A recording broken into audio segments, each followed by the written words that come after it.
Here I have Tesla Model Y, and on this example I will show you how you can manually fold mirrors in every Tesla. So let's begin.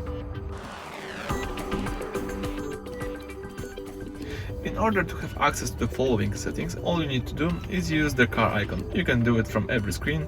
As you can see, when you tap the car icon in the left down corner, the following menu should pop up. From the following list, all you need to do is choose the first option, which is controls. Here you've got a few interesting features and settings that you can use. So as you can see, here you can also choose fold mirrors. So if you tap fold mirrors, your mirrors will be fold. Let me show you how it works. As you can see right now, I've got my mirrors fold.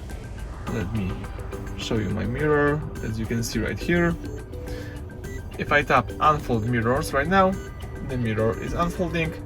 If I tap fold mirrors, it will be fold. Of course, when you go away of your car, the Tesla will automatically also fold mirrors, so you don't have to be worried about that. It will work automatically.